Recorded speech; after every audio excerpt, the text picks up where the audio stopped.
listening to the Sneaker Box. Oh shit alert, Louis clothes, calling women sisters, Louboutins and Gucci shows. Well, I guess there goes my Louis shows. More old shit if your role model's a movie role. And if you live your life like it's a studio, talking to us like we mics, a bunch of you ain't do before. Electric fences for a urinal. Also keep a toaster in my jacuzzi, yo. Shaka Zulu, call me Wasalutu. Oh shit, let these record labels prostitute you. Strap them to sushi bars and feed them lots of food. Yo, what's up? Detroit is definitely in the building via your headphones, stereo, and speakers. Of course, this is your man's The African Caesar.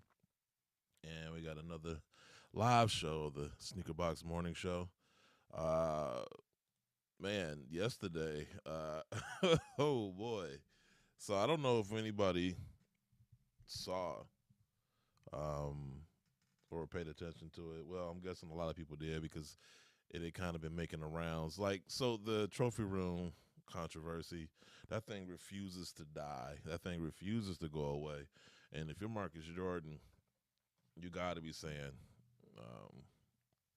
you gotta be mad at yourself, and I'm gonna tell y'all why later. But man, like, definitely go and touch on that. There's a whole bunch of today in stupid stories that I want to cover. Obviously, we have some releases dropping this morning, and then kind of wanted to touch on. Well, Nike has some NFTs that are going for like thousands of dollars. Why, I don't know. I know what NFTs are. I know what the goal is. It still seems stupid to me. So yeah, it's just, yeah, I don't know. Like, I get it, but I don't. And then of course I wanted to touch on the topic of race and sneakers, and it's not going to be. I know whenever you bring up race in any capacity, like, it's always like a fine line you have to kind of walk on if you're interested in getting your point across, and if you're interested in people listening to your point of view, because it can go south real quick, because people kind of, nowadays people are easily offended. I said this the other day. There are a contingent of people who feel like the only way to get rid of racism or bigotry is to just not talk about it. Like, the less we talk about race, the more we can move on and all this other stuff, which to me is a very entitled position to have, right? Like, it's like telling somebody, a woman, like, well, the less we talk about sexism, maybe it won't be an issue anymore. Like, yes and no. Matter of fact, no, it ain't no yes and no. No, like, if this is something that somebody deals with and it's an issue for them, not talking about it is not going to make it go away. It makes it go away for you because it's something you don't have to deal with. It's not something you have to be burdened with. It's not on your radar. So having to hear about it places it on your radar. Now you feel burdened as far as having to hear about it. And, you want to go back to the luxury of not having to hear about it. So, with that being said, man, I really can't wait to get into this Marcus Jordan situation, because this is just funnier and funnier. But anyway, this is the Sneaker Box Morning Show. This was a trial run, but the more I do it, the more I'm having fun, and hopefully you guys are having fun as well listening. This is something that I've been working on. I wanted to do for like the last couple of years, and I'm still trying to work out the kinks. I'm still trying to figure out what the show can look like as far as when it reaches its potential. Like, as of now, I'm kind of playing loosey-goosey with it. I'm trying to see what works and what doesn't. I always tell people, like, I remember when we first started the podcast, and people was asking me, like, well, how do you start a podcast? And I was like, the first thing I would do is figure out, one, what your podcast is going to be about. Two, who's going to be a part of it with you, right? Because that matters, because you want people that's going to be there for the long haul. Because a lot of times people get into things, they get excited and everybody's on board until it's time to put in the work, right? And then especially if you don't get instant success, then everybody starts to slowly fall off, and everybody becomes harder and harder to reach. It's harder and harder to plan things because people aren't as passionate about whatever it is that you guys were getting into as they once were. So a lot of those things are factors. So first thing is figure out what you want to base your podcast on, and then figure out who's going to be a part of your team. And then you got to remember too that your dream isn't everybody else's dream, right? Once again, like everybody's excited initially because they're thinking about the end game. They thinking about, they're focused on its potential. But the thing about potential is you have to realize it, and part of realizing potential is putting in the work, right? Like it's like having a dream of being in the NBA but never practicing. Like you can daydream all day about being in the NBA, but if you're not putting in the work, you're not going to get there. And so that's the same for anything. Like you got to put in the work. So, and I always tell people too, because like a lot of times when people start off, with anything, whether it's a business or a podcast or anything like that, they go check out the rules, the do's and don'ts and all this other stuff. And I feel like they burden themselves with structure to the point where it gets in the way of creativity, right? So I always tell people to start off creatively, right? Just throw stuff against the wall, see what works. And then as you figure out what does work and what doesn't and what feels good to you and what sounds good to your listeners, then you start to incorporate structure and kind of smooth out the edges. And so one would think that, doing the podcast, it would be similar, but doing a day-to-day show as opposed to a once-a-week show, like it's easier to kind of curate a show if you're doing it once a week versus having to do a show 5 days a week on top of doing it by yourself. Even with the podcast, I had at least one other person, right, to kind of bounce off conversation with and, banter with. And so not having that and having to do 2 hours. So yesterday we did 3. It's hard, but it isn't. Like it's fun, but at the same time it's work, if that makes sense. So with that being said, hopefully you guys enjoy what I'm doing and, we can grow together. And like I said, every day this week so far, let me know what you guys like and let me know what you guys think we could improve on or I could improve on, because at the end of the day, I'm doing a show for you. So, social media. Make sure to follow the show on social media. You can follow the show on Twitter at TSB_radio. Oh no, it's show. It's show. I keep saying radio for some reason. I got radio on the mind because the concept is based on radio. So maybe that's what it is. Also, follow us on Instagram at @thesneakerbox_show, and then you can find us on Facebook by simply looking up the Sneakerbox radio show page. I'm trying to.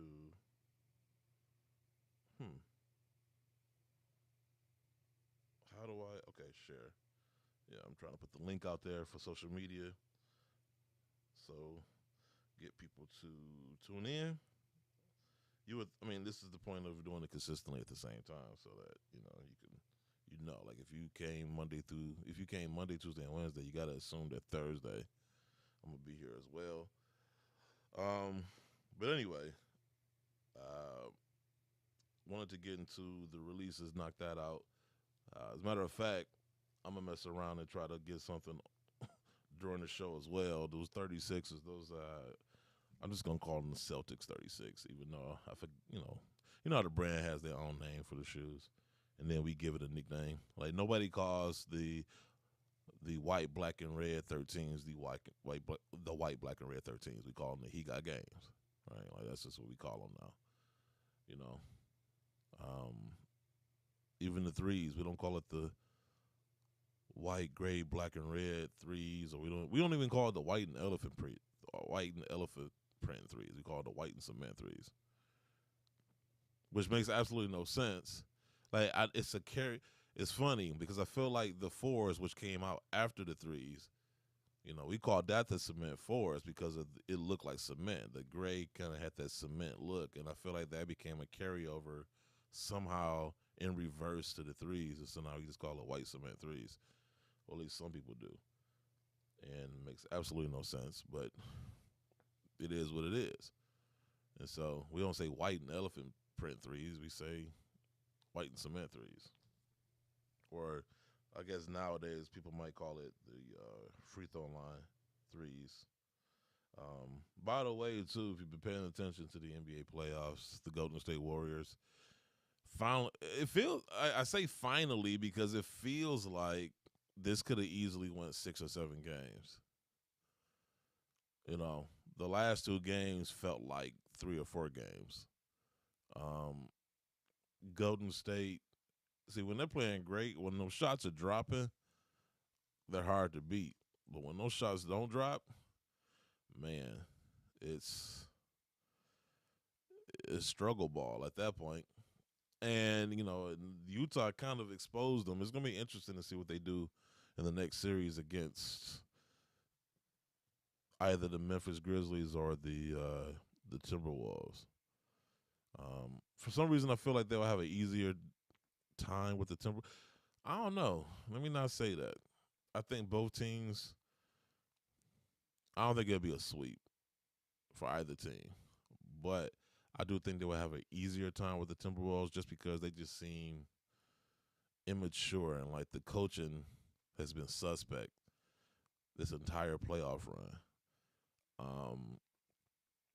But I'm the Grizzlies, man. I'm a big fan of the Grizzlies. Ja Morant, he seems like he's going to be a future star of this league. And I don't know. I think that team might give them some problems. The only reason I would pick Golden State over them is because of experience. That got to count for something. But watching the game last night against the Jazz, I mean, let's be honest, it was Jokic and everybody else. Even though, what's my man, big guy? Damn, I can't remember his name now. I'm drawing a blank. He did. He gave him some much needed points. Damn. Now it's gonna drive me nuts. It's gonna drive me nuts not knowing. Like as soon as I see his name, I'm gonna be pissed. I'm looking on ESPN right now to see. Like it's one of those, you ever had those things where you something that's at the tip of your tongue, and for the life of you, you just cannot figure out what it is. And then as soon as somebody says what it is, then it's like an epiphany. DeMarcus Cousins, God damn it! Yeah, see, there you go. Yeah, so, but I mean, he kind of exposed them though, because it's like they don't have any size on their team, and the one player or the few players that do have size are below average as far as players.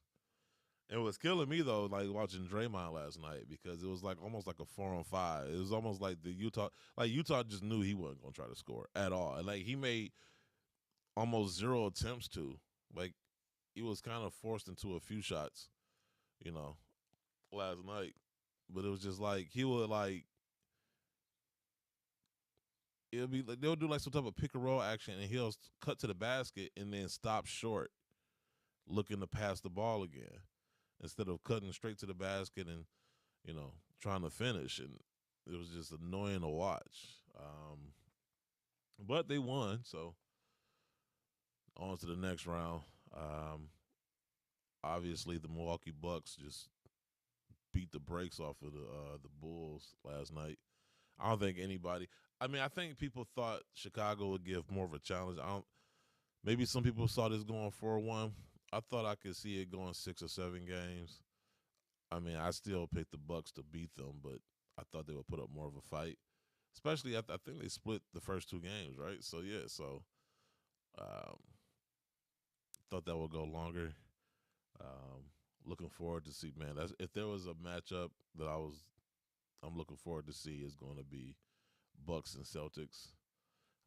It's funny too. I gotta say, Um, everybody's kind of, I mean, they're up 3-2, but it just seems like everybody's anticipating the Sixers just imploding for some reason. And I mean, there's reason why. Like Doc Rivers hasn't had the best track record when it came to closeout games, in particular when he's up 3-1. And it's just, I go, yeah, it's funny. It's funny. Ain't no other word for it. It's kind of funny watching him get all defensive. Was it yesterday or the day before about his record? Like, dog, you just own it. It is what it is. You know, oh, we were the eighth seed, and with Orlando. Dog, you up 3-1. You got NBA players on your team too. You up 3-1. At that point, you being the eighth seed is irrelevant.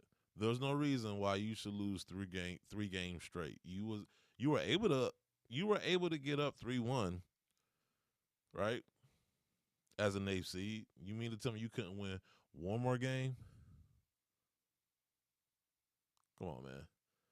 You was up 3-1 with the Clippers, right? Lost that. And then I forgot who else he was up 3-1 with, and he blew it. But I want to say he's blown, what, 3-1 leads in his coaching career? So, yeah, man, like, after a certain point, you develop a reputation. Just own it. And the only way you're going to dispel that reputation is by not doing it again. And it seems like the last two games, because y'all were up 3-0. 3-0. Like, no NBA team has ever come back from 3-0. Now, there was a time when no sports team came back from 3-0, but then the Boston Red Sox did it to the Yankees, which if you were from Boston, it had to be the most satisfying comeback ever. To do it against the Yankees, right? If you're gonna do that against any team, do it against your rival, your nemesis. And so yeah, so it is. Yeah, it's interesting. Um, Shout out to Sneaker Shop Talk. Boogie needs to be starting somewhere, and you're right. Inside is the Warriors' weakness. Looney is not the answer. Yeah. Milwaukee has beaten Chicago out of 19 out of the last 20 times they played. I did not know that. Damn. 19 out of the last 20. Well, you got to figure, are they in the same division where they play like, what, 3 or 4 times a year? So that means, what, the last 5? So, last 5 years, they've lost damn near every game against the Bucks. So, but yeah, so, I mean, but I got to say, I've said this earlier this week, as someone who is not actively rooting for any one team, it is just fun watching the playoffs and enjoying it for what it is. I guess the only thing I get frustrated with is just bad basketball. And overall, there are moments where I'm just like, this is just bad basketball, where it's just a 3-point shooting contest. Like, there's no other shot that matters with the 3-point shot. It almost makes me regret that they added the 3-point shot, because that seems like that's the only thing that matters to these teams and to these players. Like, there's a mid-range game that nobody's really taking advantage of. There's a post game that nobody's really taking advantage of. And if anything, last night should tell you how valuable the post game is. Because if you got somebody who is serviceable or even great down low, that can do wonders. Because now that becomes a problem. And guess what? It opens up your guards to get those open three-pointers that y'all just so in love with now. So, balanced basketball. Right now, we're not playing balanced basketball. It's just everybody and their mama is just chucking up three-pointers, and whoever makes the most threes wins. And it's just, let's have a balance to it. Let's have a big man down low, because there's going to be games where those three-point shots ain't necessarily falling. So what, you just not going to score? And we've seen that a few times in these playoffs where we go like 3, 4, 5 minutes without any team scoring because ain't nobody hitting a three-pointer. But this is why they call the post game, or, shots from the post, high percentage shots, because more than likely they go in, a lot more than three-pointers. Right? I think somebody did a breakdown. It was saying basically people that play down low, the shooting percentage is somewhere in the 60s, whereas somebody shooting from the three-point line, a good three-point shooter is what? High 30%, low 40s. That's considered a great 3-point shooter if you're shooting somewhere in like the 40% range, right? That's a whole 20% difference as far as field goals are concerned. If you have balanced basketball, but if you're just all, if everybody, you got all 5 players at the 3-point line. We got big men. We got 7-footers at the 3-point line. Come on, man. Like, what's the point of you being 7 foot if you're gonna give up that advantage and start playing like a guard? Like, you 7 foot. If you raise your hand, you're probably 8.5 feet, which means there's only a 1.5 feet left before you touch the rim. That's your advantage. Use it. Utilize it. Anyway. Oh, Embiid is hurt? Oh, boy. And James Harden is giving them absolutely nothing. See, here's the thing. James Harden had a lot of y'all fooled that he was like this 30-point player. He was getting a lot of foul calls. A lot of foul calls. And so now he's not getting those foul calls. He actually has to generate offense, and he can't. Now, you can sit there and say it's due to injuries and older age, but I would like to think as you get older, you become smarter, you become wiser, and so you find simpler ways to get to the basket. Like, you look at Michael Jordan and you look at Kobe Bryant. Shit, even look at LeBron. You develop facets of your game. Like Michael Jordan, once he got in his 30s, he wasn't necessarily going out there and doing all the type of wild moves that he did when he first came in the league. He developed that fadeaway. Kobe, he developed his footwork. But a lot of these players, they rest on their talent, and I don't see a lot of skill. I see a lot of talent. And there's a difference between talent and skills. Talent is something you're born with. Skill is something you work on and develop. A lot of these players rest on their talent. This is why they don't evolve and develop their game like they should.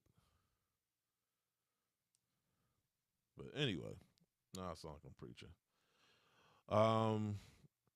Let's get into the releases real quick, because a lot of these releases, they drop to about a half hour from now. So today, Thursday, April 28th, you have the Nike Air Force Mid University Red Midnight Navy. I actually like this shoe. I got the jewel swoosh on there.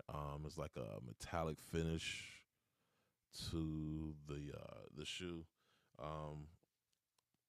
This drops on the sneakers app at 10 o'clock Eastern Standard Time. I think it's a cool shoe. It has like a USA vibe to it. I mean, you really can't go wrong with a red, white, and blue shoe. You just can't. Like, that pretty much goes with anything. You ain't even got to get dressed up for that. You could throw on a white tee and whatever type of pants or jogger you want to, or shorts, and you're good to go. You ain't really got to put too much thought into your outfit. Also, you have a Nike Air Force One Mid L Brown. It's like a white and brown. I mean, L Brown and white. It's an okay looking shoe. I don't know. It's okay. I don't hate it. I don't love it either. But this is also on the sneakers app. For the ladies, you got the women's Air Jordan Retro 11 Low Pure Violet. These are dropping on both the sneakers app and at Foot Locker. And I'm guessing if it's at Foot Locker, it'll also be on Champs and what's the East Bay. So, I've seen a lot of ladies. They've been, as a matter of fact, a lot of friends and family have been reaching out to me, for the last month or so, asking me for the release date, or if I got the hookup and all this other stuff, which I don't. I mean, I do, but I don't. Like, it seems like everybody just assumes that, because I might get something every now and then, that I can just put in an order for anything I want and get it, or put in an order for other people's sizes. Like, if you got, like, everybody thinks that I just have like my own store where I can just go in the back and just pull out the size and hand it to them, and that's how this works. And it's like, no, and then like they're like, in their minds, it's just them. Like, okay, well, do it for me. Well, I got you and like 80 other people saying the same thing, right? So it's impossible. So every now and then people get in their feelings whenever I have to bring them back down to earth. But anyway, Retro 11 lows. Uh, they're for the ladies. I mean, it's kind of hard to hate an 11, but I've never really been a big fan of the 11 lows. Now the 11 low IEs, yes, because that's maybe it's because I grew up on that. Maybe that was the lows we had when I was younger. But I don't know. I'm just not a big fan, and I don't know. I don't know if it's because of that or if it's because of the low cut of the patent leather. I don't know. I'm not that big of a fan of the 11 lows. I don't think I have any pair of 11 lows. I think I was almost tempted to get a snakeskin pair at one point, but that's about it. Other than that, yeah. You also have, let me see what else we have. We got the Nike Air Max 90 Phantom Celery in iron gray. That is on the Foot Locker app. And I think that's a full size run. You have the Nike Air Max 97 SE white and purple. That's also on the Foot Locker app. You have the Nike Air Max 97 SE iron gray and phantom. That is once again on the Foot Locker app. Now well, let me get to these Jordans and then I'll do this next one last. You got the Air Jordan Retro 1 High OG Crafted. Now, this is in store only at the Foot Locker at Pembroke Lakes Mall in Florida. As the releases we saw yesterday or talked about yesterday, you have to enter the raffle via the Foot Locker app, and then I guess if you hit the raffle, you get to pick up your pairs in store. So yes, in store only at the Foot Locker at Pembroke Lakes Mall in Florida. The Air Jordan Retro 1 High OG Crafted. The restock on those. I wasn't a big fan of that shoe, but Air Jordan 1s. It seems like they just fly off the shelves no matter what colorway or how bad they look. So, and then the shoe I'm dying to get is the Air Jordan 36 Green Spark. It's more of the Celtics colorway, but they're calling it the Green Spark. This is available on the Nike app and the Foot Locker app. Not the sneakers app, but the Nike app. There's a difference. And then this release, man, this is I don't know how to feel about this. Y'all can look it up for yourselves. You got the Cinnamon Toast Crunch Special Edition Crocs All Terrain Clog. That releases on the Foot Locker app. If you're wondering what that is and what that looks like, just imagine taking a bowl of Cinnamon Toast Crunch and turning it into a croc. That's it. And I guess it has the little aglets that you can add on to the you can, I guess they go into the holes of the shoe.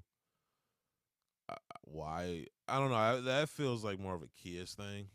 Even though I want to say that I saw that this was a full size run, I believe. But that just seems more of a kid thing. I just can't see an adult being like, I want to have all these cereal decals on my shoe. I don't know. I mean, maybe I'm alone in that. I don't know. But yeah, that is. Shout out to Sneaker Shot Talk too for retweeting the link. Matter of fact, I should probably do that myself, and I will. Hold on. God damn it! I went and clicked on my own thing. All right. Yeah. So those are today's releases. I definitely got to get those Air Jordan 36s. I got every other colorway. I got the black infrared. I got the white carmine. I got the sunset. I didn't. What was it? That psychic energy. I wasn't feeling those. The purple and orange. That wasn't really my thing. I don't know. I don't know who thought of that colorway. They just didn't seem. It didn't seem right. It didn't look right. But the shoe sold. So anyway, uh, this Marcus Jordan situation. Let's get into that real quick. So if you guys remember, Marcus Jordan, son of Michael Jordan, had his own store called the Trophy Room. And of course, he's going to get his own collaborations, right? It only makes sense. So, he's had the 17s and he's had the 16s and, he's had, I want to say there was a Trophy Room 23 as well. Maybe that was a Soulfly. Anyway, Trophy Room ones that came out last year. Whole controversy around that, speculation that, he backdoored all the pairs and, gave them to resellers and, made $3 million or all this other stuff, right? It was all this speculation into it. And from the outside looking in, it looked dirty. It looked suspicious. Nobody really, like it was one of those things where you like, like there's, when there's smoke, there's fire, right? And you're looking at them like, I don't necessarily have a smoking gun to prove you did or didn't do it, but it's sure looking that way, right? And so it was a controversy for a second, and it seemed to kind of die down, right?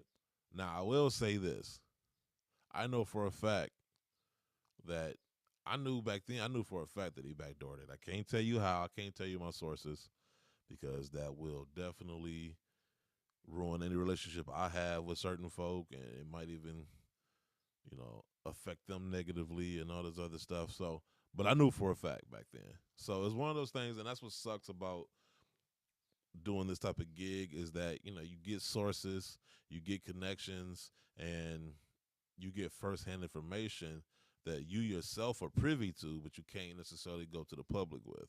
And so when you have a story like this, it's like, man, I could just put this out there and prove that this, that, or whatever, but there's collateral damage, there's fallout that you got to consider, and so it makes it hard to cover these types of stories without going there. And so you really, really got to watch what you say. It's almost like a minefield sometimes, especially if you're a talker, right? But somehow, some way, they always say what's done in the dark, eventually comes to the light, right? And what's up, Polito 100? Yeah, that man backdoors everything. Well, So here's the thing, though, and this is what here's the thing about. I don't know if Marcus thought this through, right? Because this pretty much is what happened, right? Let's just forget the backdooring and the receipts that are starting to come out. Let's just get to the principle of it all. When you do something like that, well, one, it was dumb because you can't backdoor your entire inventory. Maybe a few pairs, right, off the top, right? But when you backdoor the entire store's inventory, somebody's going to have questions, right? And it was just, dude. But what ends up happening is you backdoor it, give it to these resellers, right? These shoes are going, I remember they were going for like $7,000, like crazy money. But then if you, as Marcus Jordan, come out and say, oh no, I didn't backdoor, I didn't do that. Well, if I just paid $7,000 to a reseller and the person you say you got it from say he didn't give it to you, I got questions. I'm hitting up the reseller like, yo, I just gave you 7 G's. Yo, I need to know these are real. I need to know these are legit. I just paid 7 G's for nothing otherwise. Now I'm looking at you like, did you sell me a UA? Did you sell me a fake? Did you sell me a counterfeit? Did you sell me a knockoff? And so, yeah, so after a while, you continuing, by denying it, you're basically putting the resellers that you backdoored the shoes to in a corner to where now it's a question of their credibility versus your credibility. Right?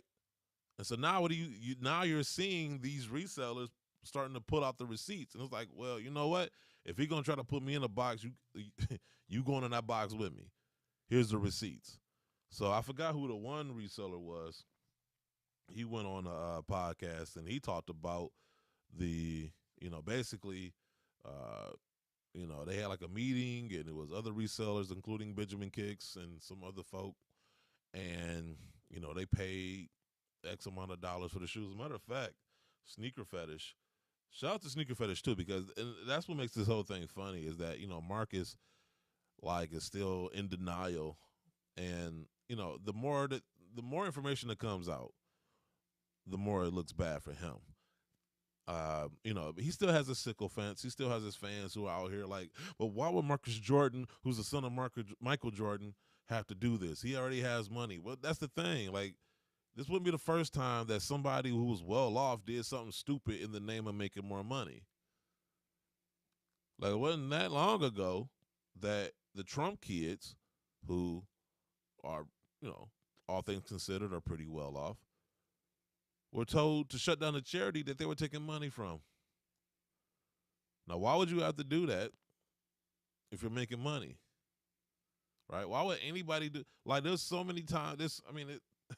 History is littered with cases of people doing dumb shit that they didn't have to do. Right? Not to mention, this is the same kid that went to an Adidas-sponsored school and, for whatever reason, thought he was still going to be able to wear Jordans. Nah, he did. His story came out different. His story was that they were okay with him wearing Jordans. Like, dude, Adidas is paying you to wear their product. Why would they make an exception for him? Which is what happened. Now, according to his story, is they promised him that he could still wear Jordans despite them being an Adidas-sponsored school, because they talked to their Adidas reps and all this other stuff. And it wasn't until after he signed to go to the school and word got back to headquarters over in Germany that they vetoed that and tried to force him to wear Adidas, and then he wouldn't. And so they ended up losing their contract, and Nike did come in, and then they had to, watch what they said and did, because they didn't want it to make it look like they did that just so they could get Nike in there, because then that's a whole lawsuit in itself. So whether you choose to believe that or not, I just find it hard, because I just, in my mind, can't imagine a school who's sponsored by an entire brand to make an exception for one player. Granted, his dad is Michael Jordan, and having that connection to your school, who knows where that might lead to. So maybe that was in the back of their minds. I don't know. Point is, just because you got money doesn't mean that you won't do something foolish in the name of making more money. It happens all the time. So, anyway, this is pretty much what's happening. Like I said, he's denying it, saying he didn't, which puts his resellers that he sold to or backdoor to in a bind, because now they got to explain where they got their shit from that they sold to whoever. They took people's hard-earned money, their hard-earned I can't talk today. Hard-earned cash, right? I got to talk slower now. We're talking thousands of dollars now, right, for a pair. Now they got to explain to them where they got the shoes from, because the person they said they got it from is denying that they gave it to them. So what else? Of course they got receipts, and I want to see if I can pull out the message. Shout out to Sneaker Fetish too, because he was, he's been on top of this. And if this the thing about, I don't know why people still go at Sneaker Fetish as if he don't do his due diligence, as if he don't pull out receipts. One thing you want to do, the last thing you want to do is argue with somebody who bases his arguments on facts. That's the last thing you want to do. The last thing you want to do is get into an emotional argument with somebody who argues with facts, because you are going to come out looking stupid 100% of the time. I want to let me scroll through to see if I can find it. Okay, here we go. So,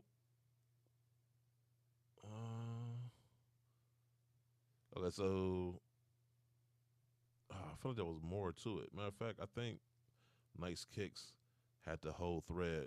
Give me 1 second, because he has screenshots, but it's so small, and I don't feel like going through all that to read it. All right, here we go. So, anyway, somebody reached out to Sneaker Fetish, sent him some DMs, basically spelling out what exactly happened. So Sneaker Fetish tweeted out, TL Sleep, like I said, my DMs were on fire today, and this is just one. Then I got names, connections, etc. The Ben Kicks, that Ben Kicks thing is the tip of the iceberg. It gets deep in that world. No names will be disclosed.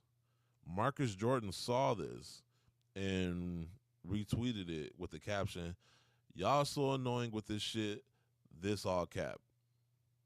With the emoji. Like, I just kind of feel like if you're actually gonna spell out the word cap and have the emoji, like, you don't need both, right? Just have one or the other. Either spell out cap and use the word, or just use the emoji. We know what it means. That's why the emoji exists, right? Save yourself the time. Y'all MFs too laughable at this point. Go watch a documentary for the conspiracies, or stay on that side. Okay, whatever. So then, so here's the message that Sneaker Fetish got from some anonymous person. Here's what I know about Benjamin Kicks in the back door. I'm limited to only the Trophy Room 1 story, though. And a lot of this stuff is redacted. So, but he goes on to say that Marcus wanted all cash, right? Because, the less you got to report to the IRS, the better. The available pairs dwindled down to 1,000 pairs. Why? Because of Benjamin Kicks and some other big reseller from Seattle you might be more familiar with than I am. I don't know. You probably remember the pics going viral of his stock. Dude from Seattle got, I think, 3,000 pairs. Ben Kicks got 3,000 to 7,000 pairish. It was ridiculous. He got the most, and they all paid about $1,500 per pair. There might have been one or two more players aside from my guy. It truly left Marcus with about 1,000 to 2,000 pairs to launch. If I remember, I think it was closer to 1,000. I want to say even below like 900-ish. According to the deal, the guy from Seattle and Benjamin Kicks broke their agreement by posting all their stock on socials. Right? Okay. Now I'm about to go down. Remember how I go down rabbit holes, So first off, never do business that you're trying to keep under wraps with clout chasers. Because at some point in their attempt to get clout, they're going to do something stupid or they're going to put you on blast.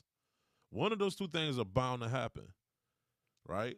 If they can get an ounce of clout from putting you on blast or doing something stupid like posting their stock after you agreed that, hey, don't post these. I'm going to give these to you backdoor. What's the point of backdooring? The whole point of backdooring is that nobody sees it. That's why you go through the back door. If you didn't care about people seeing it, you would go through the front door. It'd be called front dooring. The whole point of backdooring is so that it's discreet. It's under wraps. It's undercover. But these jackasses, as soon as they get the stock, what do? They got to post a picture of a warehouse, of a room full of shoes with them holding it to their fucking head like it's a phone or something. What did you think?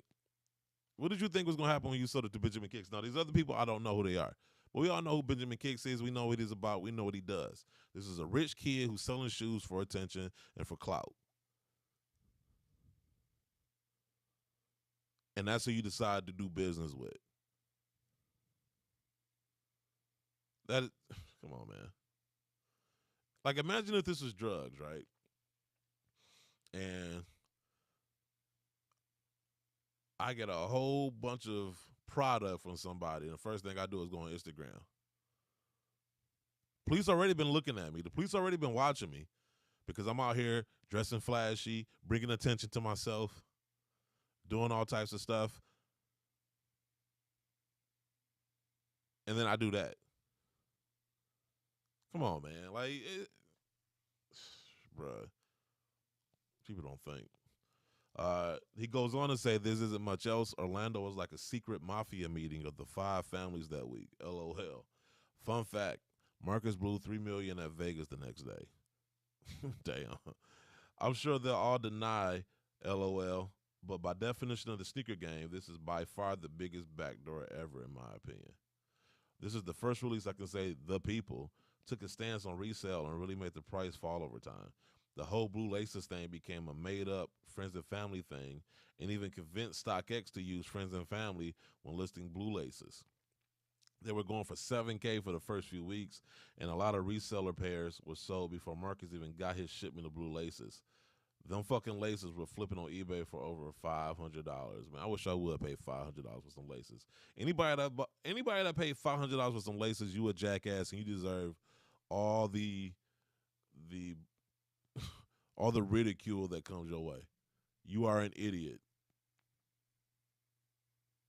There's no other way to put that. You paid $500 for some laces, you are the biggest idiot in the world, and you should feel stupid. And if you're mad, that's probably because you spent $500 on some laces. Don't be mad at me. Be mad at yourself. Or if you really want to be mad at somebody other than yourself, be mad at the person that sold them to you. Ras Kicks posted that Zeta Kicks, Sheik's Closet, Ben Kicks, and one other dude were a part of this. They loaded vans full of pairs and met Marcus Jordan directly at a hotel every day for 3 to 4 days. This happened in the public eye, broad daylight. I think the buy-in was between $1,250 and $1,500. Zeta or Zedaya or whatever, Zeta sold via his infamous pre-orders. Sheik sold via backdoor special access through his Discord.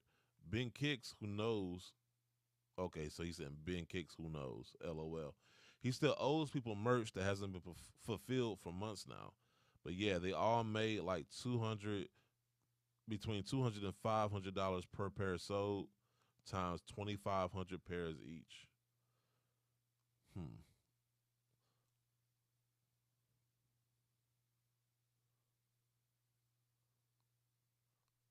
Wow. I don't even know what to say about that shit. What was that? 2,500. Doing the math. So I mean, at the very least, they made half $500,000.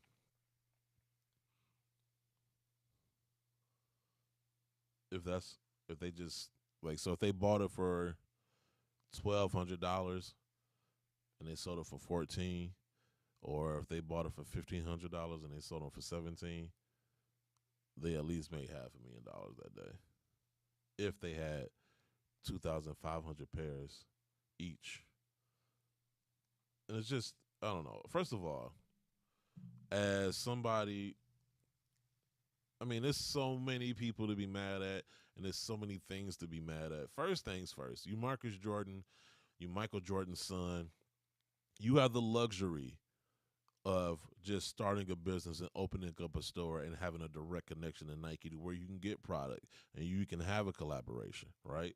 Not to say that I'm mad at it, because if I was Michael Jordan's son, I'd be doing the exact same thing. But recognize your privilege. Recognize that and do right by the people that you're trying to do, and that you're trying to, what's the word I'm trying to use? You open up a store, I'm guessing that you want customers, right? So do right by your customers.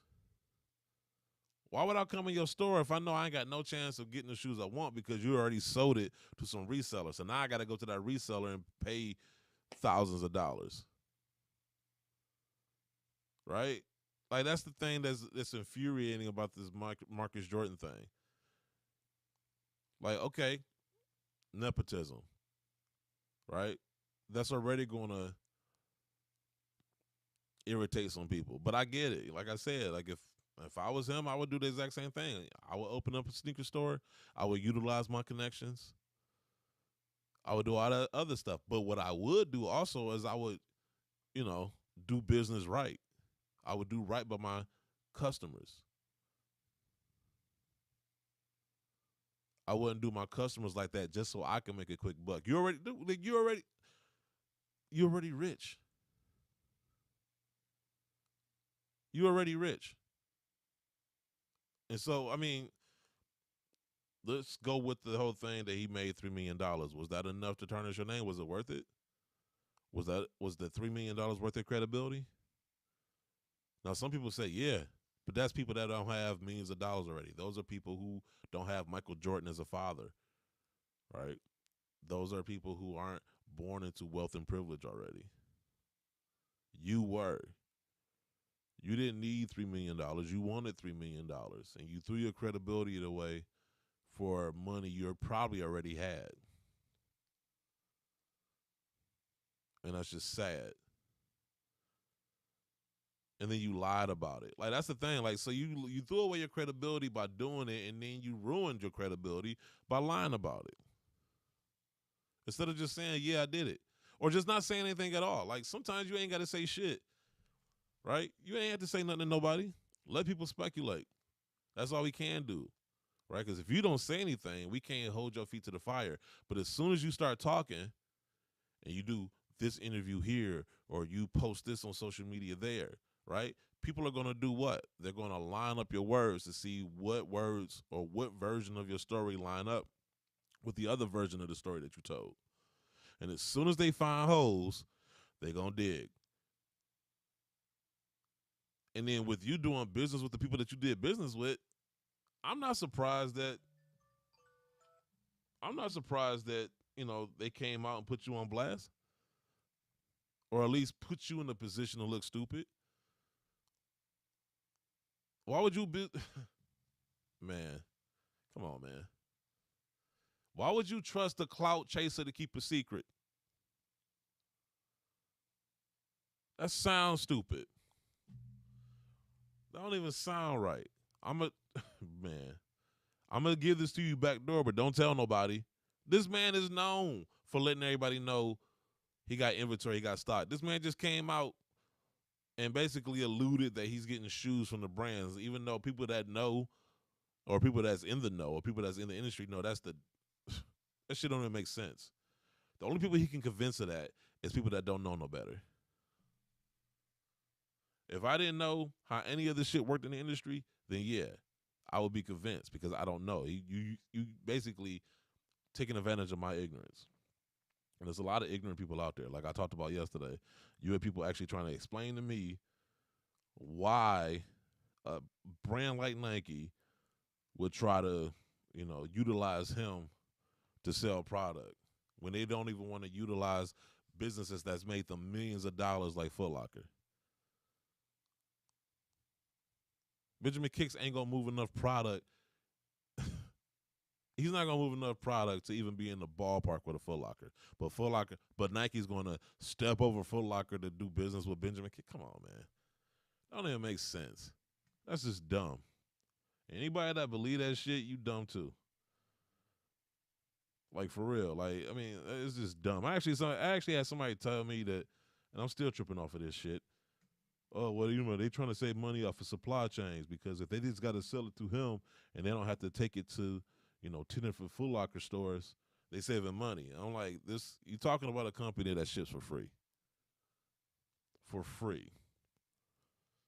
Right? Because shipping is supply chain. Do the math on how much money they eat as far as shipping costs whenever they sell product.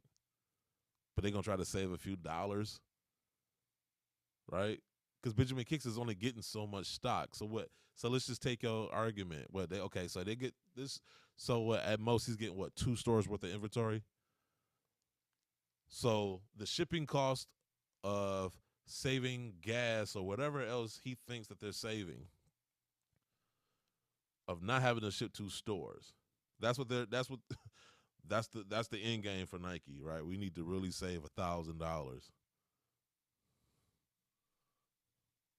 We need to cut costs. We need to save $1,000 somewhere. I know.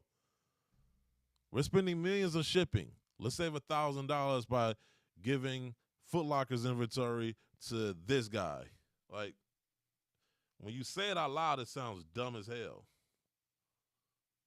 Hold on, man. Okay, the Jordan 36 has just dropped. Come on. Now, all of a sudden, my phone acting slow. Come on. Size 15. Let's go. In my cart. Come on, goddammit. Fingerprint. Let's go. Get in my cart, bitch.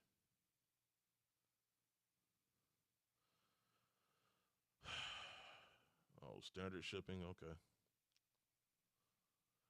Now I'm nervous. We done read all these stories about laser shipping, people not getting their product. So yeah, I'm nervous as far as am I gonna get my product? Like, I'm starting to get nervous now. Um, but yeah, so it's man, this Marcus Jordan thing, man, this thing could have been so much easier. Like this thing could have been done and over with. Hey, he just said, you know what, I fucked up. I got a little greedy. You know what? I'll do right by y'all next time. Done and over with. We've moved on. But continue on a lot. And here's the thing: and people always say this shit too, and it's so true. The cover up is always worse than the lie. It is. The cover up is always worse than the lie. Like this was, bruh. And I'm gonna be honest with you, the shoe wasn't even that dope anyway. And I don't even know why people are still tripping over these shoes like they was the hottest thing they ever seen. It was a Chicago one, dipped in frosting. Fuck out of here with that shit. Like you ain't do nothing. Ooh, it had Michael Jordan's signature on the heel. Ooh, it had stars on the bottom. So the fuck what? Dude, it took no creativity. He came up with some basic ass theme. Oh, well, they froze him out in the game, so I'm just gonna take that same shoe and then, act like it's bruh. So many other things you could have did with that. But I get it, you know what I'm saying? He's Marcus Jordan, you know what I'm saying? He's not, he didn't have to earn his way into that. It wasn't like he was some dope unknown designer that they just so happened to, find and elevate. There wasn't no diamond in the rough. He just so happened to be, he won the genetic lottery. You know what I'm saying? He was born into the right family. Once again, not to say that's a bad thing, but let's not overstate who and what he is and his abilities. His ability is being Michael Jordan's son. That's his ability. That's it. End of story. Congrats. Hey, I got the shoes. Woohoo. All right. All right. I shouldn't be this happy, but when you go, like we talked about this earlier, when you go years without getting a win on the sneakers app, you got to enjoy the small victories as much as you enjoy the big victories. Also, too, well, I brought this up too. The sneakers app, the Dornbrecher collection is dropping this Saturday, which is a departure, right? Because usually it drops near the end of the year, but for whatever reason, it's dropping this Saturday, and I know a lot of people are gunning for. I know people are saying that they like the Blazers. Some people, it seems like people are kind of like split on the fives or whatever. I'm gonna be honest with you. The shoe I'm going for this Saturday are those LeBrons. Those LeBrons are fire to me. Those are dope. And so those are the one pair of shoes that I'm going for. Whether or not I'm be able to get my hands on them, I don't know. But I will say this: anybody listening and they want to help your boy out get a size 15, please let me know. And just so you know, I'm only paying retail. So if you got it in your mind, you're gonna come and try to, Ben Kicks me or Marcus Jordan me on some Dornbrecher LeBron 19s, that ain't happening, bro. Save yourself the time and effort then if you're gonna try to do that, because I'm not. No. My days of overpaying for stuff is over. Not doing it. Oh wow. Petito 100 says Marcus started saying the pairs were fake because some were missing extra laces. Yeah, like what the fuck? Like, dude, first of all, laces are easily swap and exchange. It ain't like it's a what am I trying to say? It's not like it's a fixed component of the shoe to where you can't just pull them. Like, you can easily pull them out. You can put in whatever laces you want to, right? And it's not like Dude, if they faking shoes, you don't think they could fake laces? Like, I don't even know. The laces has some words in there, right? You can print that. You can go buy you some blue laces, print that shit on there, and nobody would be the wiser, right? Why he's acting like, I don't even know. Like, once again, for anybody that fell for that shit, was like, well, if it don't have those laces, it's fake. Dude, laces can be, they can be swapped. They can be switched.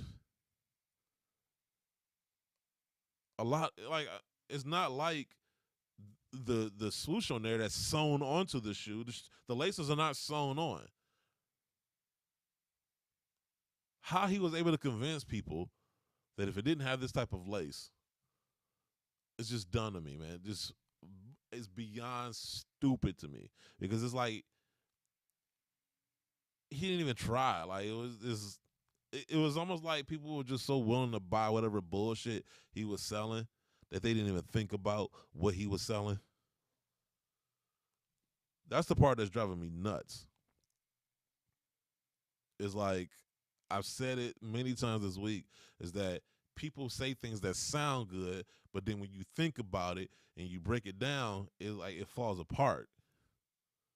And that was the question I'm glad somebody said it, because I thought the same thing too. I'm like, if they don't have these laces, like, dog, like, you acting like can't nobody put in some blue laces. like, bro, like, if they didn't went through the trouble of faking an entire shoe, you think laces are going to be some fucking hurdle they can't jump over? And excuse my language, but this is beyond stupid. Like, now I'm like, you're insulting my intelligence now. Now I'm offended that you thought that you gonna tell. Come on, bro. Come on, man. Resellers were asking for the extra laces. Get the fuck, man. This is why I said yesterday, I'm moving to another planet. I don't even want to share this space with some of these idiots. Like, I don't want to be here. like, y'all can have this. I'm going to go somewhere else and start anew. That's where I'm at right now. Sneaker Shop Talk said, Sneaker Fetish is the Elliot Ness of investigative sneaker reporting. Yes, he is. Shout out to him. That dude is the Walter Cronkite of sneaker journalism. Give this man his flowers. Like, I thought I did my research. Like, this dude, like, man, this dude knows your tax ID number. Like, I mean, he gets to the root of it. Like, God forbid I ever do something wrong where I got to cross paths with him. Like, that's my guy. We're friends forever. Like, you know what I'm saying? Because I'm like, ain't no telling what type of receipts he going to pull up on me. And Lord knows I done some dirt in my life, so I don't need him going, doing a background check on me. Like, if I'm a sneaker personality, there's three things I fear: God, the IRS, and sneaker fetish. Like, real talk. Those are the three things I fear if I'm a sneaker personality. Sneaker Shop Talk, Marcus is pulling this crap with no repercussions. Meanwhile, Nike is pulling their accounts from longtime mom and pop shops. That's another, see, thank you. That's another, let me calm down. That's some bullshit. That's some bullshit. That's another thing that's wrong with this whole scenario. You got mom and pop shops and smaller boutiques who are getting their shit pulled. Meanwhile, Michael Jordan's brat gets to pull this bullshit. That's how I'm going to refer to him now. He's not even Marcus Jordan anymore. Michael Jordan's brat, because that's what he is. He's a brat. Michael Jordan's brat gets to get away with this bullshit. Put Nike and Jordan brand in, I mean, basically he pulled them into their bullshit because, they had to kind of cover for him because it's a bad look for them too. Now, if you notice, Jordan Brand never came out and said it didn't happen. Jordan Brand never came out and said, no, he didn't resell. He didn't do these backdoor. Now, I think they did kind of halfway hint that they had some issues at the warehouse, but even then, it wasn't something concrete. If it was really a robbery at the warehouse where the entire inventory went away, best believe heads would have been rolling. Nike would have they would have moved hell and earth to figure out who the hell did that shit. I just read a story on a podcast about a couple months ago where they went after, they got to the root of who stole like $120,000 worth of shoes. No, I don't even think it was that much. I think it was like $20,000 worth of shoes. Anyway, anybody that knows anything about how Nike does business, or at least how they crack down on shit like that, and then you got to ask yourself this. You work at a warehouse at Nike, right? I don't know how much they make. Let's say $15 an hour, right? Now, I know that stealing happens at the warehouse. I'm not saying it doesn't happen. But an entire inventory, that's something altogether different, right? Pairs here and there, right, that you think people are not going to notice, because you could just say, oh, it was a discrepancy between the manifest and actual pairs that we actually have on hand, right? You can try to play that game. But an entire inventory, now you got some explaining to do. That shit don't just fucking walk away and disappear on its own. And you about to tell me that somebody's about to risk their job getting paid $15 an hour, about to risk their job and their livelihood and their freedom, because chances are they're going to get caught. You think Nike don't have cameras on their warehouse and on their building? You don't think they have security? So somebody's going to put all that effort in there, making $15 an hour. They're going to risk all that shit? Come on now. Come on now. If that really happened, it's been almost over a year now. We would have heard something by now. We're looking into this. We're going to try to catch these people. They might even take it back to Scooby-Doo. Like, we're going to catch these dastardly fiends. Like, they're going to, like, no, they going to do, we would have heard something. Somebody would have been caught. We would have heard about the news story. We would have heard about the investigation. We would have heard all about that shit. The fact that you heard radio silence from Jordan Brand should tell you everything you need to know about the situation. Jordan Brand ain't say shit. They were like, they basically just started whistling and started looking away. That's basically what happened. So that should tell you everything you need to know. They knew it was some bullshit, but they couldn't do shit to Marcus because that's Michael Jordan's brat. From now on, this is what we do. Don't even give him, he has no name anymore. He is Michael Jordan's brat. Since that's what he's going to live off of, just being Michael Jordan's son, then fuck it. Let's just give him what he wants then. You are Michael Jordan, so you are Michael Jordan's brat. That is your contribution to the world. That's your job. That's your skill. That's your gift. Being born a Michael Jordan. End of story. This shit is beyond annoying to me. Beyond annoying. Especially when you, like you said, when you consider the fact that Nike's pulling their product from all these other stores that did business with them for years, that are dependent on having their product in their store to, be successful, to keep their doors open. And they did right by Nike. They did their job. They did what they were supposed to do. But that ain't stopped them from getting their product pulled, having their accounts pulled. But he get to keep his? Come on, man. Fuck out of here with that. Come on, man. This miss me with that bullshit. And yeah, I'm mad because I'm always on the side of the small guy. I'm always on the side of the small business owner because they don't have the luxury of having rich parents that they can just fall back on. They actually did right by the communities because they knew the kids in their communities wanted these shoes. So they tried to do right by them because they are fixtures in their communities. They have to do business with these communities. They have to live in these communities.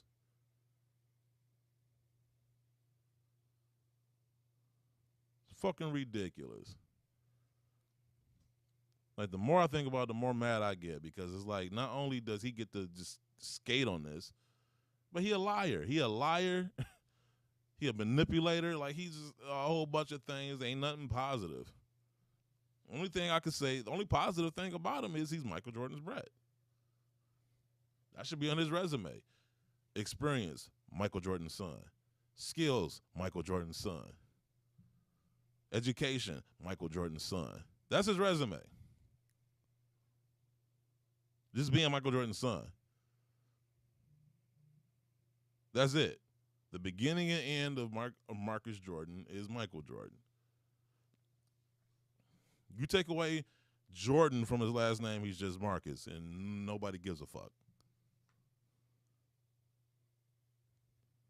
If Michael Jordan wasn't his dad, wouldn't nobody give a fuck? He wouldn't have the friends he has. He wouldn't have the life he has. He wouldn't have the connections he has.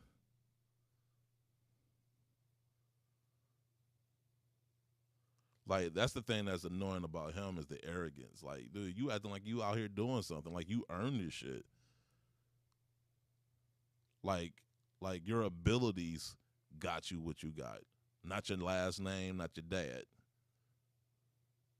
So I don't mind somebody being arrogant if they work their ass off to get to a certain spot. Because you can't take that away from them. They earned it. But if something was given to you and you acting all arrogant and shit, oh, nah. Save me the arrogance. I ain't mad at you getting it. I'm mad at you acting like you the shit. Like you did anything to earn or deserve that. But let me stop ranting, man, because now I just sound bitter. I'm just mad. Like, because here's the thing. Like, those sneaker boutiques that lost their accounts and all this other stuff, they're not going to get in the they're not going to start a podcast and air out their grievances. They just got to suck it up. Like, there's no voice for these people. So I'm going to be that voice. I'm going to say this stuff. And here's the thing. I'm not mad at Jordan Brand. Like, I know people, I know some people at Jordan Brand. I had a conversation with somebody yesterday, who said that I was not conservative with my criticism. And he's right. You know, I could stand to be more diplomatic in my delivery, you know. And I also know that me having the mouth I have is going to keep me from having certain opportunities. However, somebody got to say this shit. And if I got to be the guy, if I got to sacrifice to speak on things that need to be spoken on, then, hey, at least I can sleep at night. But it is kind of frustrating, though. It is, man, it bothers me. It really does bother me. But anyway, man, that just bothers. I wish we hadn't brought that up, Sneaker Shop Talk, because I guess I never really thought about that aspect. But I would, like, once again, let me reiterate, I don't even blame Jordan Brand. They stuck. What do? They're handcuffed. They can't really do anything. What are they supposed to do? Fire him? Cut him off? And then who's going to take that phone call for Michael? I don't want to be the guy that take the phone call. And even if you're right, and even if you can justify why doing it, it's still Michael Jordan. He's the reason why you have a job. He's the reason why Nike is the biggest brand in the world. What are you supposed to say? They about to make a movie about, like, his signing to that company was so significant, they about to make a movie about it. What do you say to him? Yeah, we had to fire your kid for being a dumbass. I don't care. I took that personally. You know what I'm saying? Like, I mean, what do you... So I understand the position they're in. And it sucks. I can't say what I want to say, man, because like I said, I can't say what I want to say. I mean, after hearing all that, you would think I could say what I want to say, but I can't. Because, like I said, I at least think of other people. Or at least I try to. And I just know, man, that he's foul for that. Extra foul. Anyway, man, I don't even want to spend the show just bitching and complaining about Marcus Jordan. You know, I was able to get the shoes I wanted, so I'm happy about that. I got an email from Matt Powell. See, I don't think people realize how much, like, work I put into that. Like, I be nerding out in this shit. Like, you know, I actually read these articles. I look at the quarterly reports and, all that other shit. I talk to analysts in the industry. I talk to people at the brands and stuff. So when I give an opinion, at least it's based on information, right? Credible information. It ain't just me feeling a certain way, because sometimes feelings are, based on anything. It's just a feeling, just how you feel. Sometimes feelings get in the way of facts. And even when you're confronted with the facts, you're so about holding to that feeling that even in the face of evidence and facts, you hold on to those feelings. You hold on to that belief. And that becomes a problem. Anyway, lighter news. Nike's NFT sneakers are selling for $8,000. I guess they had trophy rooms in the metaverse. They selling trophy rooms? An article written by Daniel Van Boom for CNET.com. Since Nike bought virtual sneaker designer Artifact in December, over $10 million, has been spent on the Nike Dunk Genesis crypto kicks. A few companies like Nike are betting on the metaverse being the future. Now, the metaverse is a thing. I don't know if it's a case of me just being the older generation not getting this newer generation, or if I'm really seeing it for what it is.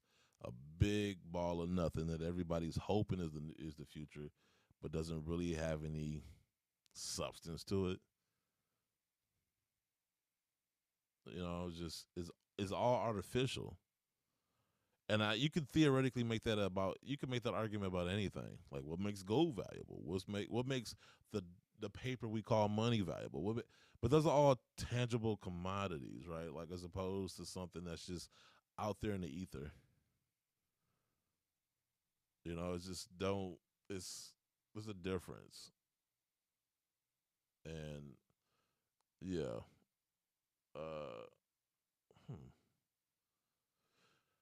I'm trying to ether currency. That's what I'm trying to look at. What is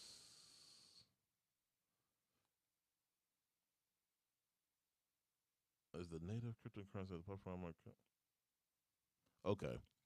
I'm looking up ether when it comes to NFTs, because they give a dollar amount in this story and then they tell you how much that's worth in ether.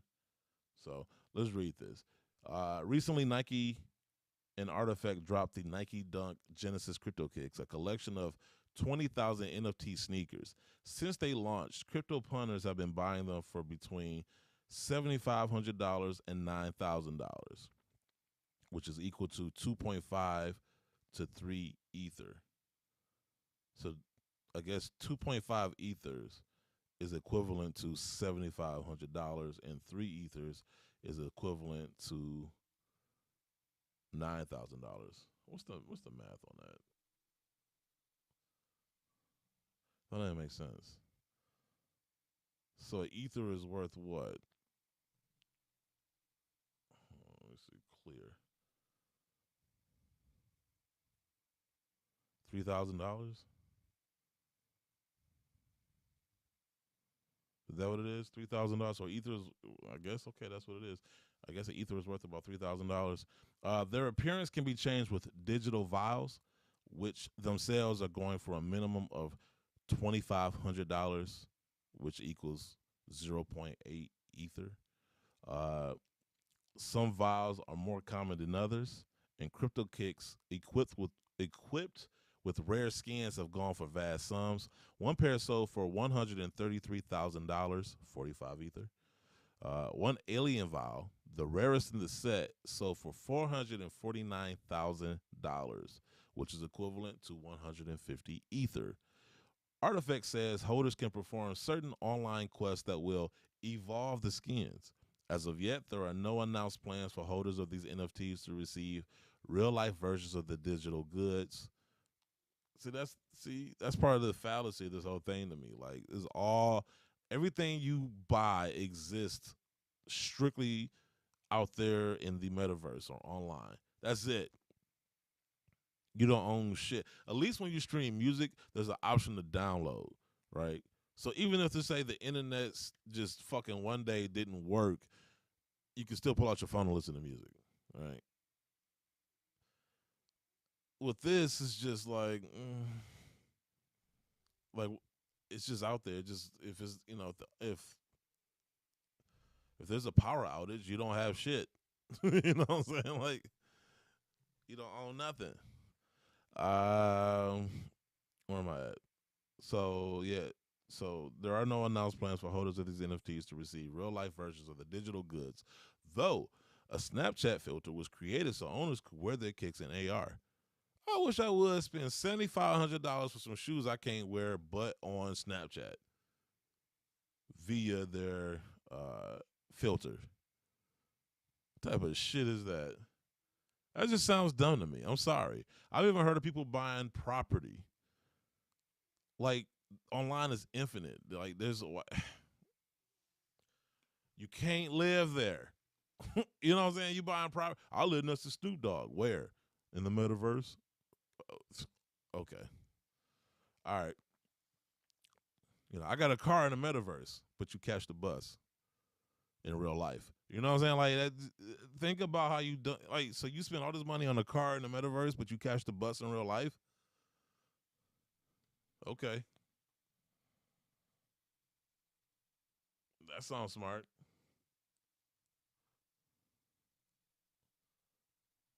So I don't know, man. I'm once again, I'm moving to another planet as soon as I get my spaceship. Uh, This is part of a larger bet on virtual fashion, a gamble taken by more than just Nike. In December, Adidas released their Into the Metaverse collection of 30,000 NFTs, partnering with the Bored Ape Yacht Club to do so. Ownership of the NFT promises drops of both virtual and real life clothing, a tactic also taken by Dolce & Gabbana. Gucci went a different route, teaming with blue chip NFT collections to put Gucci clothing on Pudgy Penguins, World of Women, and Bored Ape Yacht Club avatars. Avatars, bro. Just. I remember when this was like years ago. I remember when I had the Xbox avatar and you could dress it up, and they had clothes and stuff, and you had to pay for certain things. And I remember thinking, like, why the hell am I paying for my avatar to be clothed? It's just dumb to me.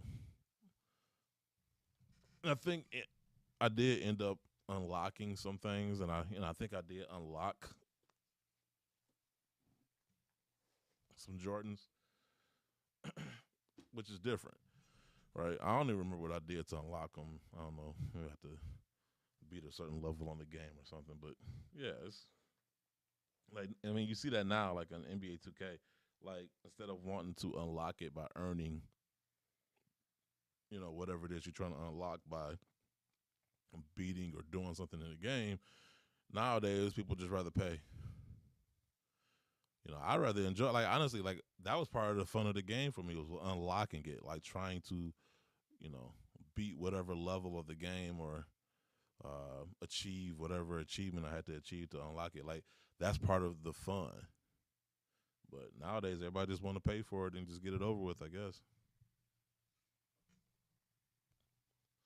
Makes no sense, but okay. Anyway, so I did say that I wanted to talk about race only because, and not that I'm just trying to be controversial for the sake of being controversial, because trust me, that ain't it. 'Cause the thing about being controversial for the sake of being controversial, that gets old rather quickly. My bad, taking my shoe off. But sometimes, you have to be controversial if you have a point to make. And so oftentimes I've said, and it's funny because if you look at some of the reviews of the podcast, they'll, claim we're racist, but they can't tell you what we did or said that was racist. And I think it has a lot to do with us saying stuff like sneaker culture is black culture, which it is. I don't think that can be disputed. Like, nobody gets mad when we say Thomas. Like, if we say Thomas Edison created the light bulb. Does that mean that nobody else can have a light bulb? No. Anybody can go to the store and buy a light bulb, not just Thomas Edison and his descendants, right? But giving him his due as the creator of the light bulb is just that, giving him his due for being the creator of the light bulb. So when we say sneaker culture is black culture, it's not saying that nobody else can be a part of sneaker culture. It's just acknowledging where it came from. It's just acknowledging its origins. Why that's controversial, I don't know. And we've seen this happen throughout history. And so when I first broached the subject about, doing race, I coupled it with the conversation about gatekeeping, right? And I talked about gatekeeping yesterday, how gatekeepers are needed to protect the culture, right? Because otherwise, anybody can just come in and distort that culture for their own benefit. And so, you need people within that community who are passionate about that culture to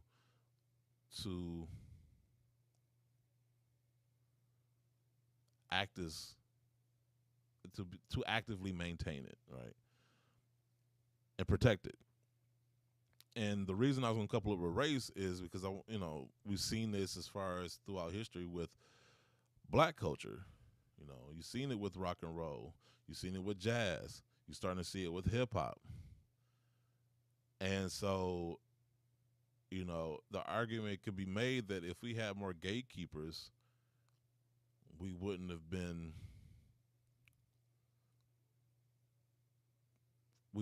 had those things taken from us the way they were. Right? And so, and once again, that's not to say that nobody else could play jazz, nobody else could play rock and roll, and all that other stuff. It's just saying what happens often is that we create culture, and then, the first step is to demonize that culture. And when that can't happen, then what happens is that people from outside of that come in, monetize it once it becomes viable, leaving us out in the cold. And so I wanted to bring up a man that you probably don't know, probably never heard of. His name is Bill Finger. Now, I don't know if anybody know who Bill Finger is. Bill Finger is, for those who do know, credited for being the creator of Batman, right? Well, okay. For the longest time, he wasn't credited. That was the problem. But Bill Finger had a lot to do with the creation of Batman, from his look to his personality to his origin story to his villains, right? And, well, his real name was Milton Finger, but his professional name was Bill Finger. Anyway, he teams up with Bob Kane, but because Bob Kane was more business savvy than Bill was, he basically, I don't want to say forced him out, but basically eliminated him from receiving any credit and took all the credit for himself. So any merchandise, movies, comic books, TV shows, all that money went to Bob Kane, leaving Bill Finger out in the cold. Even though Bill Finger did all the heavy lifting, all the work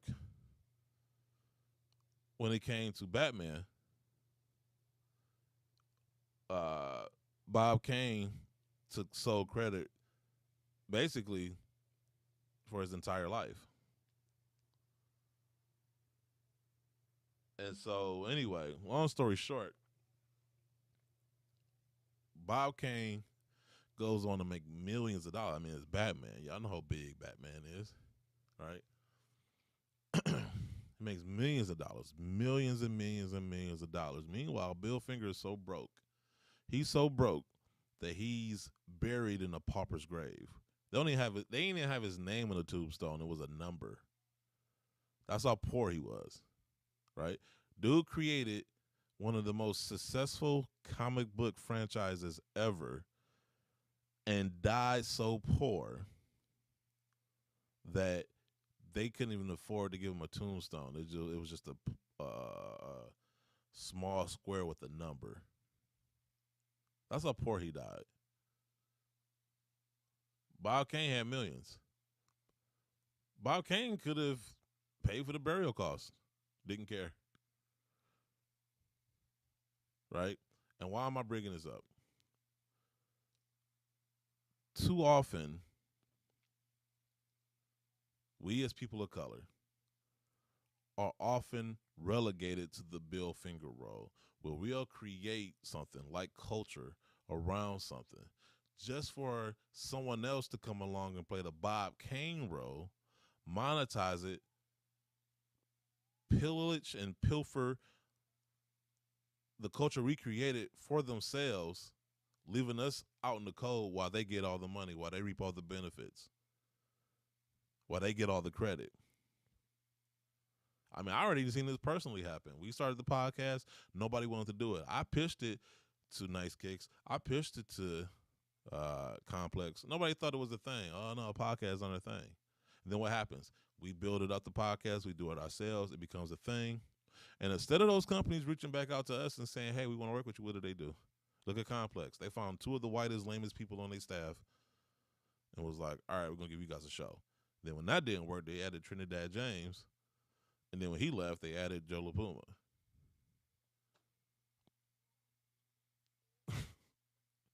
Like, we see this happen time and time again. Like, it's rock and roll all over again, but just with sneakers.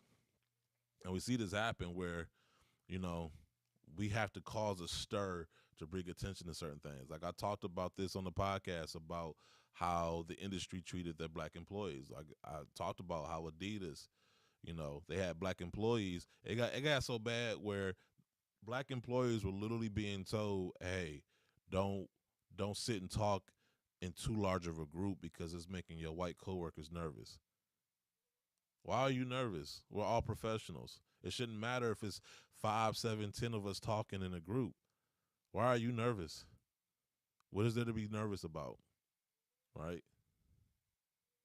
I had employees from brands telling me these stories about how they were being treated unfairly, how they were being looked over for certain job positions, how they were being looked over for certain promotions. Like, this shit is fucking real. As I said earlier in the show, like, I try to be a voice for these things because nobody else is wanting to talk about it. And it ain't even just a black thing. It could be a sex thing. I remember I talked about it on the podcast. I was talking about the Oregon Project. You had what's his name? Salazar, the coach. Basically was abusing his female athletes. It got so bad that there was a protest by the employees at Nike headquarters a few years ago. Ask me how many sneaker blogs talked about it.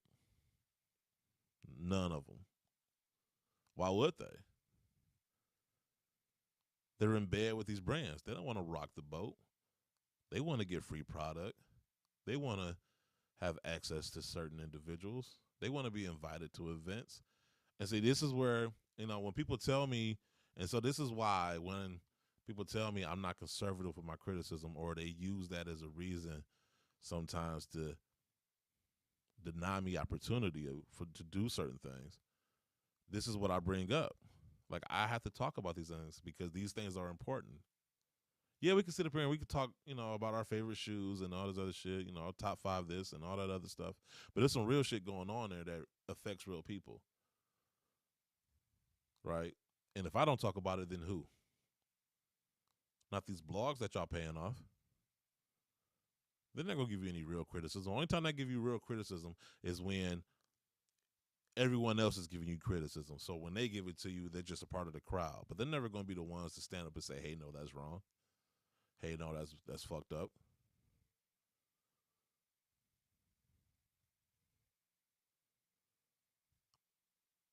I remember a couple years ago, like, people called out, you know, it was the Full Size Run because they, you know, they did a commercial. I don't know if it was Reebok or Adidas, and something that happened recently, and they didn't say nothing about it. And they tried to act like, oh, we didn't know. Of course you didn't know. You was too busy looking at that check. Like, oh, I wouldn't notice a lot of shit too if I just focused my eyes on the check they gave me to shut the fuck up.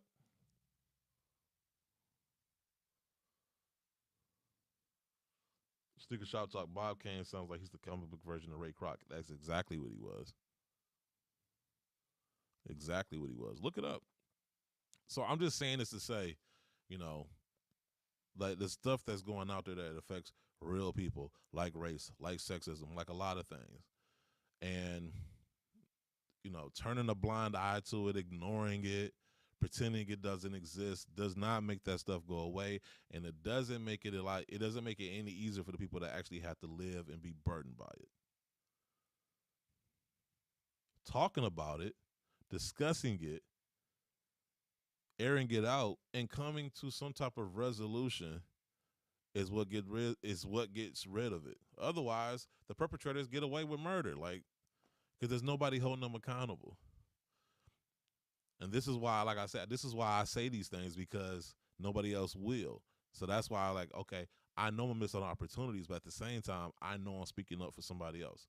Like I said, I got emails from people telling me what they was going through. I had people calling me, telling me what they was going through. What am I supposed to say? Well, I can't talk about that, man, because I really want them Jordans. They coming out, you know, they talking about they're going to see me those pairs. So, I don't know, man. I don't want to rock the boat too much. But, you know, they got that Jordan brand event in Chicago. You know, Detroit ain't that far away. You know, I'm trying to go. So, you know, maybe after the event, I'll bring it up on the show. No. And here's the thing. Listen, I've had people complain about my criticisms, but I've had people say a lot of things. You know, the one thing they haven't said? You lying. That's untrue. They never said that, ever.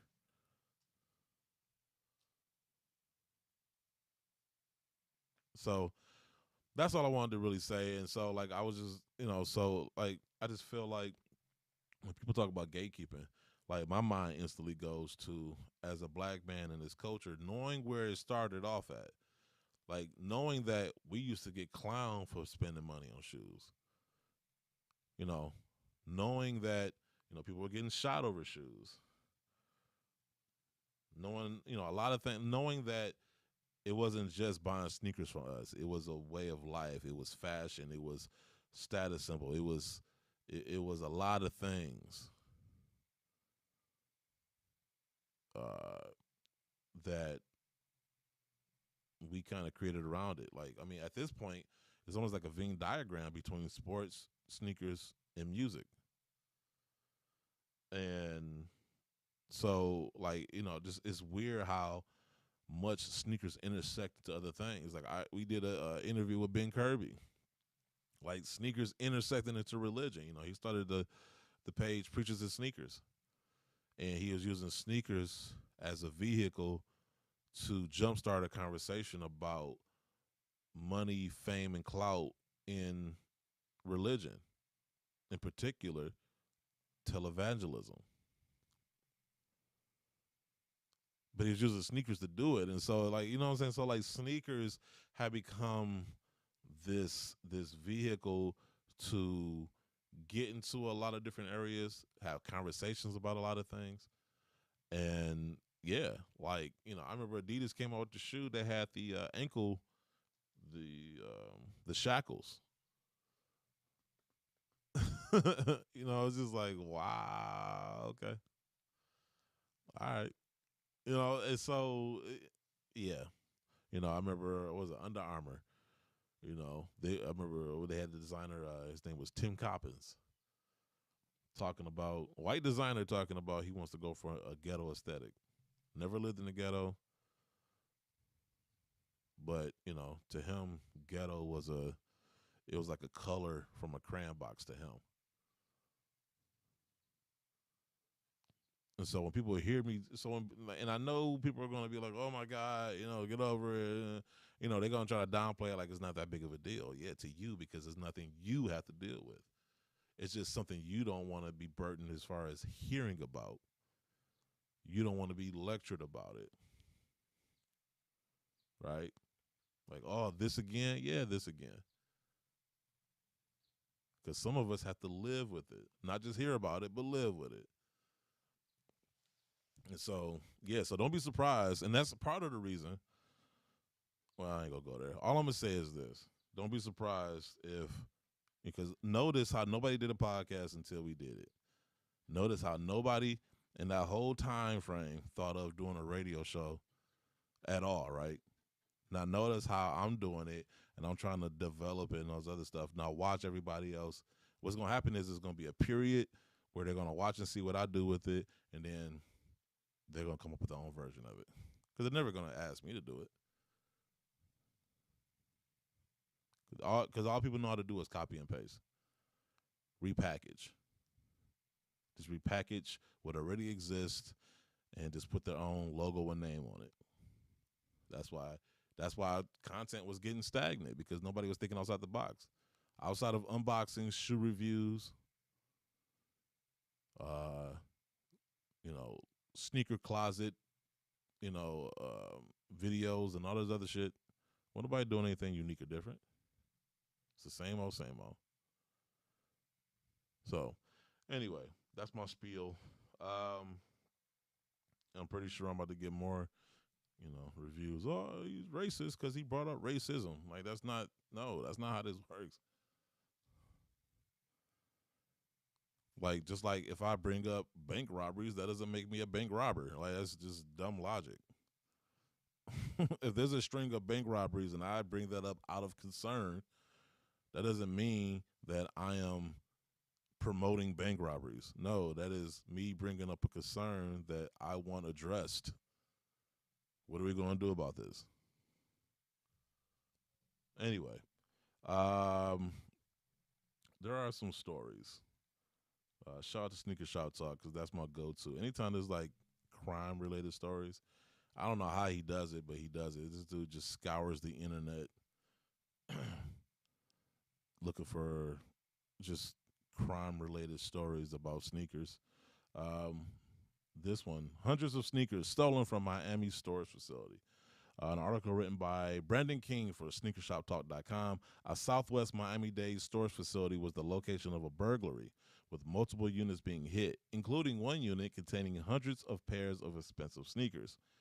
The victim said that the management at the Cube Smart storage facility informed them that the thieves arrived at the facility on a Tuesday around midnight and were there for 4 hours.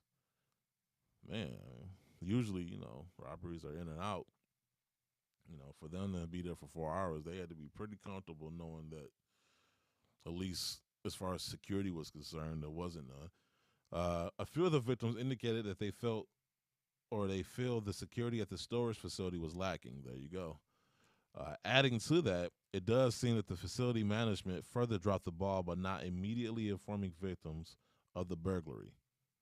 Yeah, as soon as you find out, that's the first thing you should be doing, is sending out emails or phone calls to any of the victims that you know of. If not, anybody who has a storage unit at that place, just to make, just double check and make sure that they weren't hit too. That's what you should do. That'll be the right thing to do, the responsible thing to do. But maybe I don't know. I'm starting to feel like I'm a different breed. Victims said that they weren't notified of the theft until they showed up at the facility for unrelated reasons.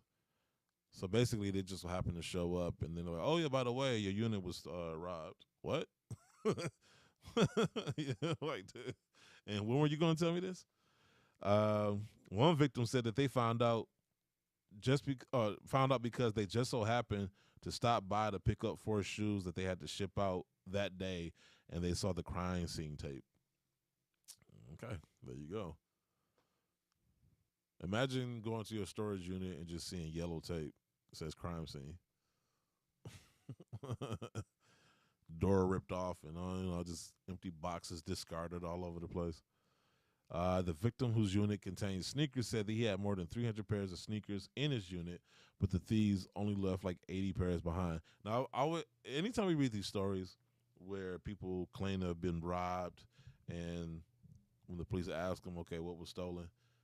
Like, I always feel like people like almost embellish or exaggerate what exactly was stolen. Like, I had 400 pairs of shoes and they were all off whites, and I had some Nike mags, and like your mind, like I just imagine them just trying to think of the most expensive sneakers they can think of, just so they can claim it on insurance if they have it, or whatever.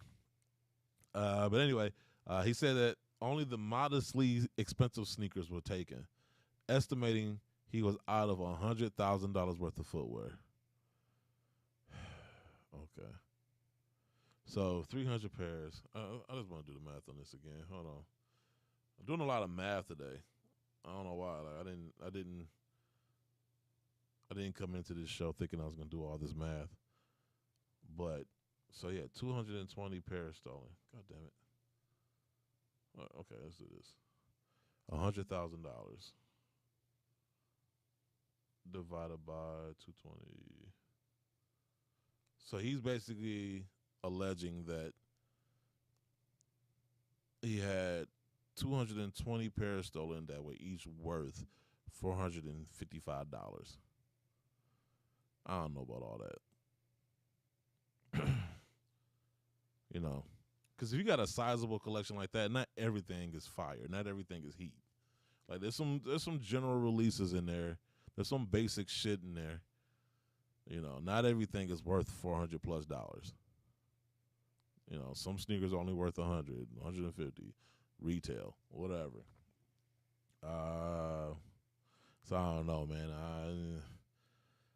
I don't know if I could take that at face value. Anyway, he said, okay, estimated $100,000 worth of footwear, saying that they specifically went for all the good stuff.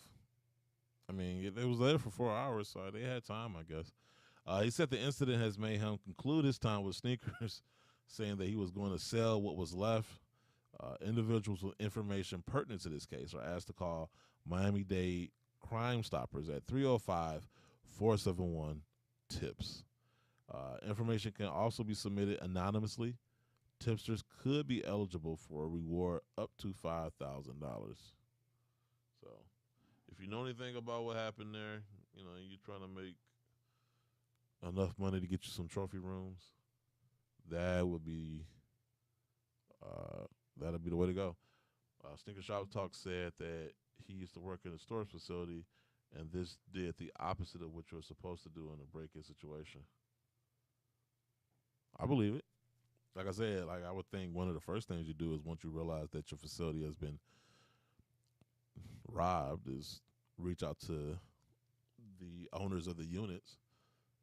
That it just seems like the obvious first thing to do. I mean, after you call the police. Teen arrested in connection with sneaker store smash and grab. In an article written by Brandon King for SneakerShopTalk.com, a 19-year-old Santa Clara teen is staring down a host of charges following his arrest for his role in the smash and grab at a high-end sneaker store back in November.